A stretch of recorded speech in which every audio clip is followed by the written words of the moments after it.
Olá, seja bem-vindo novamente ao canal de vídeos do portal Engenharia Compartilhada, um portal dedicado à formação e informação para engenheiros e arquitetos dentro do conceito de visão sistêmica. Aproveite que você está em nosso canal, deixe o seu like para acompanhar as nossas notificações e visite também as nossas páginas no LinkedIn e no Facebook. O entrevistado de hoje é o Ricardo Vargas, que é um defensor do conceito de economia por projetos. Ricardo, obrigada por sua entrevista aqui no nosso canal. E para a gente começar essa conversa, como que você define esse conceito de economia por projetos? Inclusive na sua passagem aí, trabalhando na ONU, né, que você colocou isso em prática. Sim.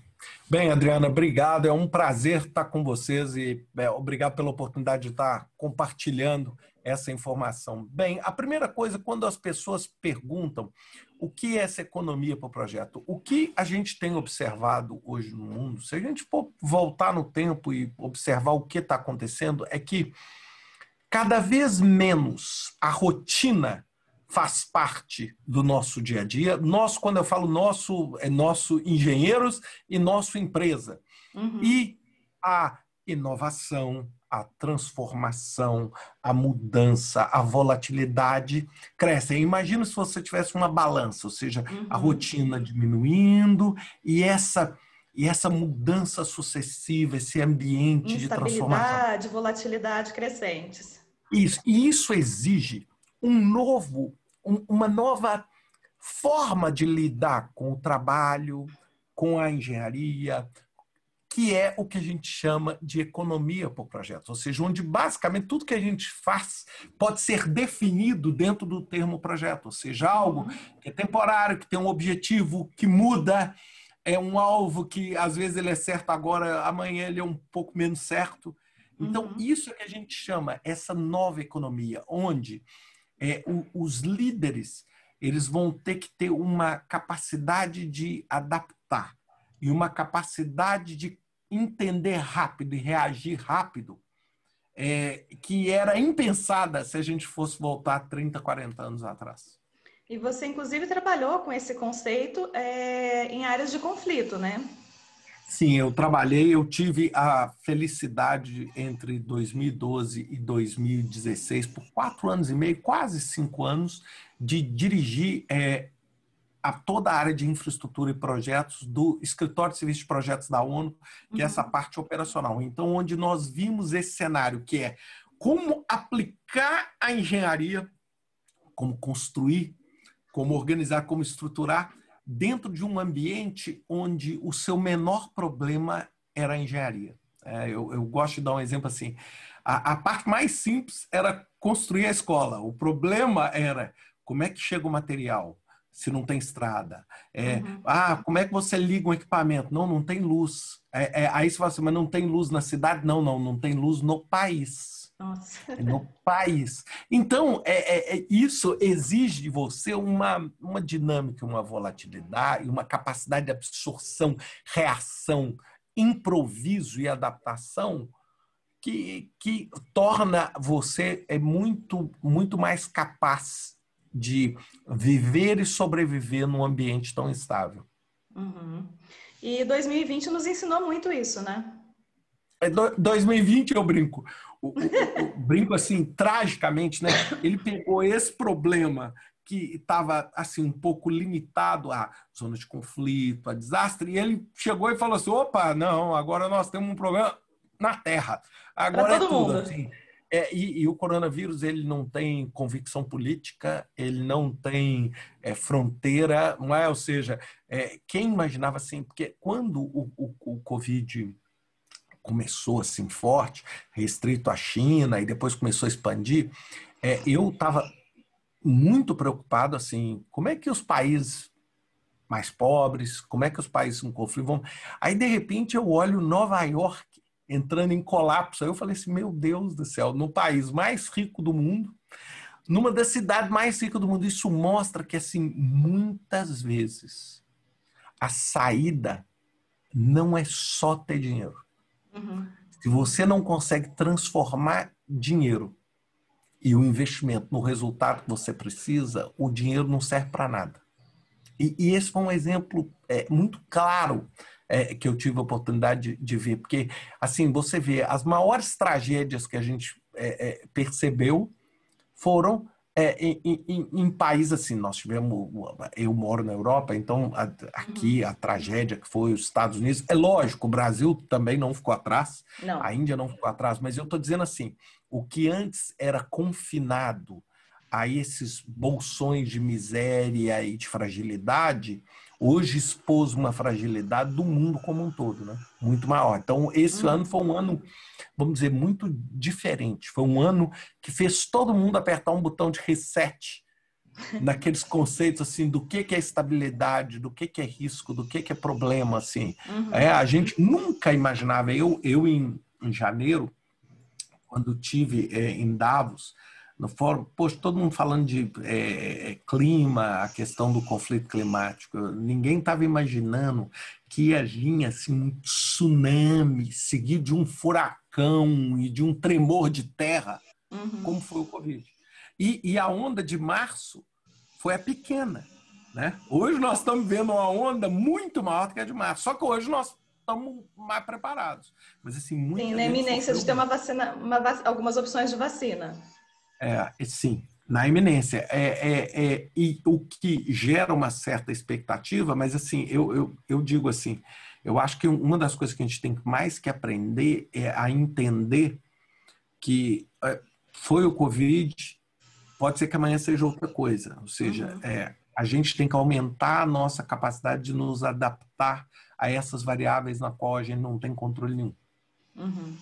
E pensando aí no campo da engenharia, você citando o exemplo de escola, da escola, como que isso outros exemplos que a gente possa traduzir isso, esse conceito da economia por projetos? Então, as grandes obras de infraestrutura, elas teriam entregas parciais? O que seria isso na A prática, na primeira coisa engenharia? que eu vejo, é o seguinte: num ambiente volátil como esse, fica muito difícil você fazer investimentos e vislumbrar um horizonte muito longe. Então, sabe aquelas obras que nós estávamos falando assim, essa obra que vai ficar pronta daqui a 10 anos, daqui a 15 anos. Gente, imagina, Adriana, você e todo mundo que está nos ouvindo, você tentar entender o mundo em 2030. A gente não está conseguindo nem entender 2021. Aliás, agora que nós estamos realizando como é que vai ser o Natal. Então, imagina você vislumbrar como é que vai ser 2024. Agora, imagina 2030. E por que eu falei 2030? Porque a maior parte das obras de infraestrutura mais relevantes levam anos. Então, o que eu acho que está acontecendo hoje? A maior parte das pessoas estão começando a tentar, baseado nesse conceito, nesse princípio de modelos ágeis, é o seguinte: como é que eu consigo produzir um produto mínimo viável? Ou seja, ao invés de fazer uma linha de metrô que liga tudo a todo mundo, será que eu não consigo ir fazendo isso por lanço, fazendo etapas menores para poder entregar o benefício e conseguir aprender? Esse é o segredo. Quem conseguir fazer isso mais rápido, vai dominar. Então, isso vale no setor de infraestrutura. Isso vale o seguinte: poxa, será que tem jeito de eu construir uma escola em blocos, onde eu consigo rapidamente o seguinte, eu construo e eu já coloco gente? Você vê, hoje isso ainda está restrito muitas vezes a países mais ricos, mas nos Estados Unidos, por exemplo, é muito comum você ver um prédio sendo construído e ele é entregue em pedaços, assim. Do andar 1 ao 10, as pessoas já estão morando, mas no andar 30 estão construindo. Você cria uma estrutura onde o prédio tem uma entrada, outra entrada, metade dos elevadores, e a pessoa que está morando praticamente não sabe que ela está dentro de uma obra. Porque os prédios são altos. Então isso era impensável. Agora imagina isso no ponto de vista de benefício para o uso, de viabilidade econômica, etc. Isso é a essência do que é a economia em projetos. Até o payback da Hoje, obra, né?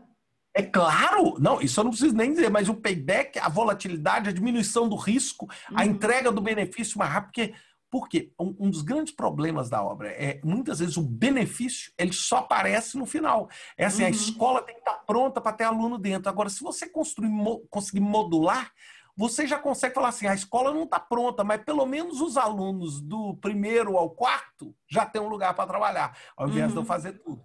Então, acho que essa mentalidade é o que está sabe, tomando uma cara hoje no mundo, principalmente quando a gente fala de infraestrutura. Excelente. E 2021, o que nos aguarda, Ricardo? Quais são os prognósticos aí? O que a sua bola de cristal pode nos apresentar? Bem, eu acho o seguinte, primeiro, eu acho que a volatilidade vai continuar. Eu acho que tem muita gente achando que com a virada do ano o Covid vai embora e acabou. Tudo vai ser diferente. Eu acho que nós ainda temos um arrasto da realidade do Covid por pelo menos mais 6, 7 meses. É lógico que não é imediato, mas assim, nós não vamos ver. Aí existem várias prognósticos, eu não sou aqui um economista, um especialista, mas existem vários perfis de recuperação. Tem muita gente que acha que existe uma retenção e na hora que a comporta abrir, o fluxo uma retenção de quê? Uma retenção de atividade econômica. Ah, entendi. Posso dar um exemplo? Viagem. Sabe, Adriana, aquela viagem que você queria fazer, aquele projeto que você queria fazer, ele ficou represado. Então, na hora que o Covid tirar essa barreira, você vai falar assim, agora é a hora de eu fazer aquela viagem. Estou dando um exemplo. É a hora de eu comprar o carro, porque agora eu tenho um cenário mais claro. É a hora de eu trocar o apartamento, é a hora de eu trocar o imóvel. Sabe-se, eu acho que essa é uma perspectiva. Tudo depende do tamanho do dano real que a pandemia trouxe na atividade econômica. Por quê? Porque, é claro, se você conseguiu preservar o seu salário, conseguiu preservar, você vai gerar atividade econômica que vai gerar atividade para o setor de infraestrutura. Agora, se esses meses foram suficientes para destruir a sua liquidez, a sua perspectiva, aí nós podemos ter um ano que vem sombrio. Aí eu te falo, depende de qual economista você vê e quão otimista você é. Eu sou cautelosamente otimista. Eu acho que nós vamos ter uma retomada da atividade econômica, mas eu acho que alguns setores vão sofrer bem mais do que os outros. E eu vou te dizer, o setor de infraestrutura, que nós estamos falando aqui, ele sofreu menos. Ele sofreu menos. Por quê? Porque, assim, muitas obras continuaram. Sim. Você tem o problema do isolamento, mas eu vou te dizer que muitas obras se mantiveram as atividades. Lógico, você teve que fazer isolamento, você teve que fazer um remodelamento. Então, você não teve um ataque ao centro do seu negócio. Como, por exemplo, turismo. Transporte. Eventos. Imagina eventos. Então, assim, eu vou te dizer, o evento foi cancelado, mas talvez a construção do estádio, não. Perceberam? Por quê? Porque é um momento. Agora, eu acho também, pensando num pouco mais de longo prazo, eu não estou falando 2021, eu estou falando talvez mais para frente, talvez muitas 2030. Obras de infraestrutura vão ter que ser repensadas, por exemplo, obras de mobilidade humana. Por quê? Porque se realmente esse conceito das pessoas trabalharem em casa, das pessoas ficarem mais em casa, for realmente um conceito que for ficar, você vai ter cada vez menos... Por exemplo, eu tenho amigos que atuam no transporte, por exemplo, infraestrutura de transporte. Eles nunca imaginaram que o problema que eles iam ter era falta de usuários. Infraestrutura ociosa. Eles sempre pensam o contrário. Eles falam assim, meu Deus, eu conseguiria transportar muito mais. Eu não tenho estrutura para transportar. O aeroporto está pequeno. Eu preciso de mais pista, eu preciso de mais estrutura. E, de repente... Tudo isso fica ocioso. Não é ocioso. Você reduziu a basicamente zero a sua atividade. Então, percebeu como é? Então, eu acho que vai ter muita instabilidade, mas muita oportunidade, principalmente para quem conseguir diminuir ciclo de vida.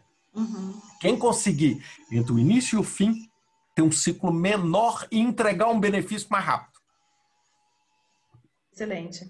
Ricardo, muito obrigada por sua entrevista ao canal de vídeos do Portal Engenharia Compartilhada. Espero que em 2021 aí a gente tenha um cenário talvez um pouco mais claro, ou enfim, que a gente consiga trazer boas notícias também aí para os nossos internautas, para quem nos acompanha. E o canal fica aberto para você também, para trazer outras experiências e outras iniciativas que você tem aí na Europa.